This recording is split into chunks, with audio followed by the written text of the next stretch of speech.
Então, meu nome é Davi Balica de Oliveira e eu falarei aqui então sobre a avaliação da toxicidade do GQ16, que é um novo fármaco contra a diabetes, em comparação com a rosiglitazona em peixe zebra. Introduzindo então, o diabetes mellitus tipo 2 é uma doença crônica com alta prevalência global. Fatores de risco incluem sedentarismo e obesidade. O mecanismo fisiopatológico ocorre com uma alta resistência insulínica, ou por disfunção de células beta-pancreáticas. Com isso, um estado hiperglicêmico do organismo pode evoluir com lesão a órgãos-alvo e até a morte. Dois tipos de medicamentos são mais utilizados para a terapia dessa doença: as bigonidas, como metformina, e as glitazonas, como rosiglitazona e pioglitazona. O efeito antidiabético das glitazonas ocorre pelo fato delas atuarem como agonistas do receptor PPAR-gama, codificado pelo gene PPAR-gama humano.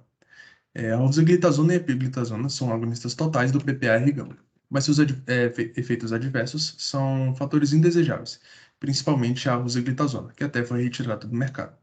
Dessa forma, o presente trabalho teve como objetivo comparar a rosiglitazona e o novo fármaco GQ16, um agonista parcial do PPAR-gama, em termos de toxicidade, utilizando peixe-zebra como modelo animal. Também foi avaliado pela técnica de RT-qPCR a alteração na expressão dos genes ortólogos PPAR-gama e FABP4, ocasionado tanto pelo GQ16 como pela rosiglitazona. Sobre materiais e métodos, foi utilizado o teste de embriotoxicidade em peixe-zebra, seguindo o protocolo da OSD 236, para avaliar a toxicidade aguda da rosiglitazona e do GQ16 por um período de 96 horas. A cada 24 horas foram observados diversos parâmetros de toxicidade, incluindo mortalidade e malformações embrionárias e larvais. Houve dois grupos controles, H2O e DMSO, pois a rosiglitazona e o GQ16 foram dissolvidos em DMSO antes. 7 concentrações diferentes de cada fármaco foram testadas. E já o RT-qPCR foi utilizado para avaliar a expressão dos genes PPAR-gama e FABP4 após os animais terem sido expostos ao GQ16 e à rosiglitazona. E vale falar que o gene FABP4 ele está relacionado com o PPAR-gama, o gene PPAR-gama, e envolvido fortemente na resistência insulínica. Então, o RNA foi extraído das larvas sobreviventes do teste FET. E aí as análises foram realizadas com animais oriundos das concentrações de 25 micromolar, tanto do GQ16 como da rosiglitazona. Concentrações mais altas não foram utilizadas por conta da alta taxa de mortalidade e malformações provocadas pela rosiglitazona. O gene GAPDH foi utilizado como endógeno, o método de LIVAC serviu para realizar as quantificações relativas e um teste ANOVA demonstrou a significância dos achados. Então, sobre os resultados. Iniciando pelo teste FET, ao analisar os gráficos de mortalidade e malformações da rosiglitazona, é possível observar que a fração de embriões e larvas que sofreram desfecho morte ou malformações foi diretamente proporcional à concentração e ao tempo de exposição ao fármaco, com todos os animais da concentração de 100 micromolar sofrendo morte a 96 horas no gráfico de mortalidade, e com todos os embriões da concentração de 100 micromolar sofrendo edema pericárdico após 72 horas no gráfico de malformações.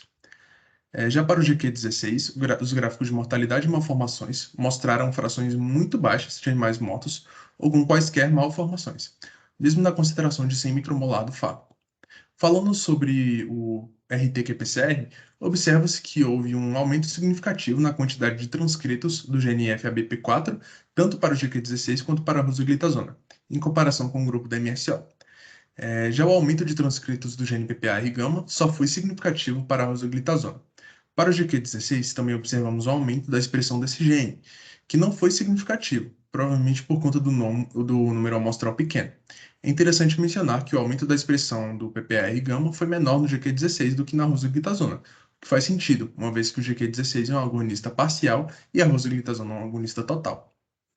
Então, concluindo, o teste FET demonstrou que a toxicidade do GQ16 em relação à rosiglitazona é muito menor, tanto em termos de morte como de malformações.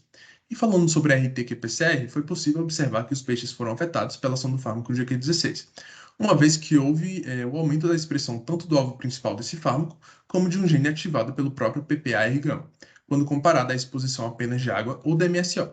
O peixe-zebra mostrou ser um excelente modelo para avaliar a toxicidade do GQ16 e, por fim, mais estudos são necessários para avaliar a toxicidade do GQ16 em relação a parâmetros não pesquisados neste trabalho.